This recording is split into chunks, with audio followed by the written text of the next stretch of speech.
Достор, бүгүн 4 апрель күнгө дүйшөмбү ушул жума бою сиздер менен борбор деген темада маегибизди баштайбыз, улантабыз. Андыктан бардыгыңыздар биздин темага куш келипсиздер дейли. Ал эми бизде болсо кийинки конокторубуз бар. Тааныштырып өтөлү. Кыргыз Республикасынын Ордо боюнча ага машыктыруучусу Жаныбек Айталиев. Саламатсызбы агай.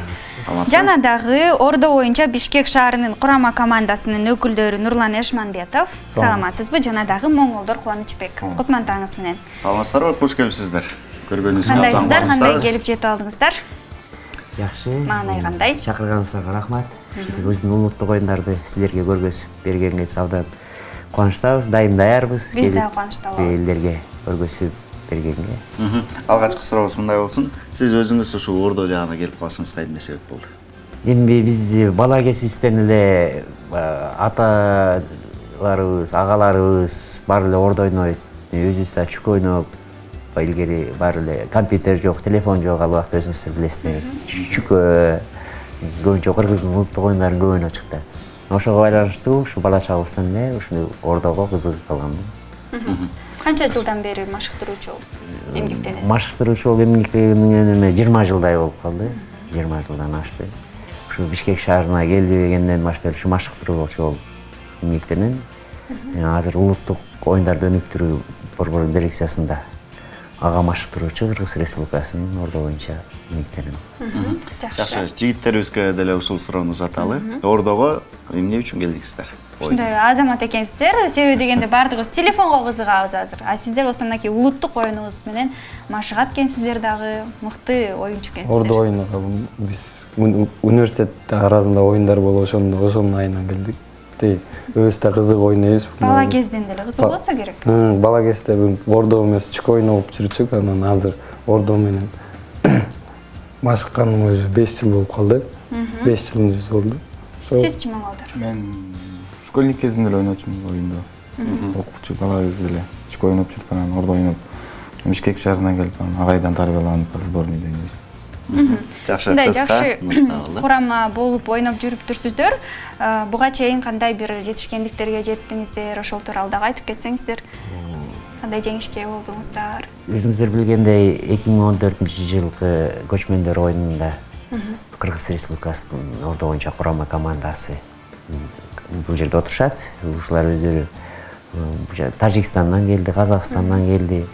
Ол жерде биздин балдарыбыз жакшы көрсөтүштөрдү көргөзүп, биринчи, экинчи команда койгонбуз. Ошол убакта биринчи, экинчи команда дагы экөө тең биринчи, экинчи орунду бөлүшүп алды.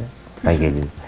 Былтыр дагы 2015-жылы Алтын Томпой деген кубогубуз бар болчу. Биринчи жолу эл аралык кылып өткүздүк ошол кубокту. Ошол жерден дагы биздин балдарыбыз биринчи орунду алышты. Жакшы. Жаныбек ага, сизге мындай суроом болуп атат. Ошо чүкө оюну, Ордо оюну негизи кичинекей балдардан баштап чоң кишилерге чейин пайдалуу. Биринчиден физикалык жактан бул гимнастика катары болот. Ал эми экинчи жактан ушу бир ойду топтоп, анан кийин ой топтогонго да жардам берет дейт да. Канчалык деңгээлде чындыгы бар ушул сөз? Бул аябай мындай эметкенде тактикасы аябай оор да мунукучу. Ойлонуп, баардык нерсени ойлонуп кыласың, мундагы да ошондой ойлонуп эметпесең, бул жердеги чүкөлөр чачылып жатат да. 12 метр эме айлананын ичинде. Бул жагын бияка атып, бул жагын бияка атып, жыйнап, чогултуп. Согуштук тактикасы да бар да мунучу. Бияктан баягы ханыбыз да бар, ханга чабуул коет сыртынан. Ошону коргоп жаткан солдаттар деп коебуз. Чүкөлөрдү ошолорго аркаш жактан каягынан кол салсак ыңгайлуу болот деп ойлонуп, аркаш жагынан эметип, өзүнүн ныгын келтирип, анан баарын алып чыгат да. Кызыгып кеттим. Демек, стратег болуш керек экен да. Стратегия, согуштук тактикасы көп мунун. Жакшылап ушундай Ордо оюнун утуш үчүн, демек, жакшылап алдын ала пландарды түзүш. Пландар. Анда Нияздын дагы, балким сенин дагы чеберчилигиңди көрүп көрөлбү? Келиңиз, мен баягы чүкө эле ойночумун. Ал эми мындай Ордо оюнун кептин ачыгын айтыш керек, ойногон эмесмин. Мага да кызык болуп атат. Ойноп көрбөйлүбү? Салып, эметип, келди. Келиңиздер. Техачтар. Биринчи эмне кылабыз? Мындай тегерек бар деп элестетели. Тегерек бар деп элестетип, бул балдар азыр Ордонун эмесине. Келиңиз, сиз бул жакка турсаңыз. Бул жакта карап, бул жакта карап иштейли. Камерага көрсөтүш керек да. Салып берле. биринчи хан салынат. Ханды монун салып Тыйын. беришет. Илгерки 1 тыйындыктарды, 10 тыйындыктарды колдонобуз да. Анан кичинекей калайды колдонобуз. Бул эми ар биринин өзүнүн аталышы бар экен да ошондо. Мунун баарын бир Айырмаланабы ошондо? Бардыгы эле бири-бирине окшош болуп атат го. Чүкөлөр баары эле бирдей эле. Бирдей эле. Ортодо ханыбыз бар, мына ханды монтип коюп туруп, анан үстүнө мынтип коюп коебуз. Тыйын ошол хан экен көрсө. Ханды коргоп жаткан муну жоокерлер чактап атат деп эметесиң. Сырттагыны чеп деп элестетсек болот. Анан аяка киргенге болбойт, сыртынан ошол жерден атып анан ойношот. Эми эки жактан аталы акырында бул жакты көргөзүп кой. талкалап үйбөй. Жай эле жакын. Акырындай, акырын атат. Биринчи чүкөлөрдү атыш керек, э? Ооба, биринчи чүкөнү атып жарып башташ керек да. Биз кармап. Анан ордодон чыккан чүкөлөрдү терип алчу беле? Терип алып беребиз тияктан. Муну мен терип Мен турайын. деле жардам берейин. Буну териш керек, э? Терип коеюнбу? Жок, алар кала берет. Буну бирөөнү алып коеюн. Ооба, мындай тегеректен чыккандарын алабыз мен. Мен кармап турайын. Түшүнгөн жокмун, бирок силерде айттыңар. Дагы чачырадык. Бул чүкөлөрдү дагы теребиз. Демек, бул айланадан чыкты деп эсептейбиз. Алдыгын алалы. Так, экөөнү ала берейин, э? Анан мондай жакын чийимге жакын келип калгандарды монтип кадамдык деп коюшат. Ушуну энетип анан тактикасы да муногу жерде муногу адамдын денеси өтпөш керек бул жаккачы. Ичине кирбешин керек. Мына буту монтип өткүзбөшүн керек. Анан баары чийиндин ичинде калып калсачы? Чийиндин ичинде калып калса кирип алып ата бересиң, чүкө чыгып атса. Так чүкө чыкпаса анда оюнуң жыдыды болот. Монтип жакын болуп калса, бул ичке түшүп буларды жокерлерди өлтүргөнгө эбеси акысы бар да. Бир атып көрөсүңүз да. Ушинтип чете берет. Атып көрөлү. Ооба. Сиздерде. Келе кой. Ушинтип отуруп алып, бирден чете берет. Баардан чете берет, э? Жакшы. Көрсө оюндун дагы шарты ушундай экен, достор. Ушундай кылып чете берет. Ошентип отуруп ханга чейин барат. Ханды чыгарып койсо утат. Анан ханды аягында чертип чыгарып кетиш керек. Баардан чыгыш. Биринчи жокерлерин жок кылыш керектир го. Биринчи жокерлерин. Жакшы, бул жакта. Хандай ээн ачылып калса, ханга дагы эме кылып берет. А мындай Тийиш. ханды көрүп калсак, мисалы үчүн мен көрүп калдым да. Чүкөлөрдү атпай туруп ханды атса болобу? Болот атса. Эми муну 6 метрден аябай узунда 12 метрге чейин чыгарыш керек. Анан көрбөй деле калат окшойсуң ал жерден, э? Мен атып көрөйүн, анда чүкөлөрдөн баштайм. Муну ортон атышыңар керек. Биринчи ортон атыш керек. Ортодо Ылдыйраак, мен түшүнүм боюнча. натет. Деп туруп атабыз, бирок чүкө чыккан жок, кийинки оюнчу ойной берет окшойт, да? Чына. Татаал эле экен.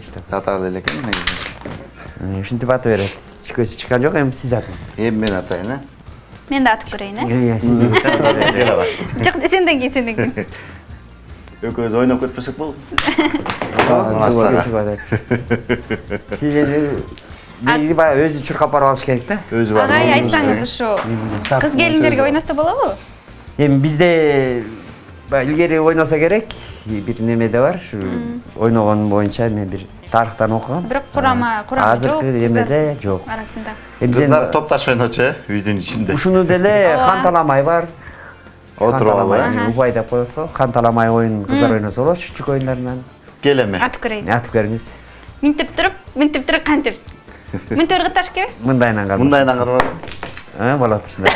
Ай, малады. Эч нерсе жылбай калды. Демек ушинтип канча экилеп оюнчу ойнойбу же муну канча ойнойбу? Муну 7ден Топ-топ. 14 Эки тараптан. Эки жаат болуп ойнойт. Бул жерге ар бир балага 5тен чүкө салынат. Ошондо 68 чүкө хан салынат. Анан ушул 2 саат убакыт берилет. 2 саат убакыт ичинде ойноло берет. Убакыт бүтмөйүнчө ойноло берет да. Баягы чүкөнүн баарын, хандын баарын алып чыгат, кайра салышат. Кайра оюн ушинтип эзептешип, өздөрүнүн немеси бар. Кандай болот? Чүкөлөрдү утушабы же башка? Чүкөнүн саны менен. Ким канча көп чүкө чыгарса, ошол команда утат. Утуучуларга кандай болот? Бир өзүнчө мелдешкен бир акчалай болобу же ушу биз кичинекейибизде баягы чүкө тизип анан чүкөнү утуп алчубуз да? Эми кадимкидей эле башка оюндардагыдай эле акчасы болсо, байгеси болсо байгелей, диплом, медалдары менен сыйланат. Спорттук наамдар берилет, мастер спорт. Спорт чүкө боюнча, ордо боюнча чебери деген наам берилет. эң сонунан. Жакшы, ал эми канткен учурда ошо спорттун чебери болот? Кыргыз Республикасынын чемпионатын биринчи орунду алыш керек. Чемпионатка канча команда катышат? Чемпионатка 9 команда катышат. 9 команданы утуп чыкса, ошол команда бардык спортчуларына берилет. Бардык спортчуларга спорттун чеберлиги наам берилет. Аябай. Ордо кызыккандар болсо, мисалы үчүн мен кызыктым. Кантип сиздерге барып үйрөнүп? Бизде азыр Бишкек шаарында эле скульптурный институтта ойношот, юридический академияда ойнойт, национальный университетте ойнойт, биздин Спартак стадионунда ойнойбуз, 5-гимназияда ойнойт, 1-БГ интернатта ойнойт. Окуу жайлардын арасында да өтүп турса керек. Мектеп окуучулардын арасында да командалар көп азыр, институттар арасында да көп, мындай чоңдор арасында да көп, команда көп, оюнчулар аябай көп. Муну кызыккандар көп азыр ушул тапта. Байкелерибиз ветерандар болуп калды деме. Булар азыр эмелер да оюндун азыркы лидерлери ушулар. Туу чокусунда турган мисалдар, бомбардирлер, азыркы лидерлер ушулар. Спорттун чеберлери. Чоң рахмат. Аябай сонун кызыктуу маек болду. Буюрса эфирден кийин дагы ойнойбуз. Келип бергениңиздерге рахмат. Ар дайым биринчи болуп жүрүңүздөр. Ден соолугуңуздар чың болсун, бийиктиктерди багынтарыңыздар. Рахмат сиздерге. Чоң рахмат.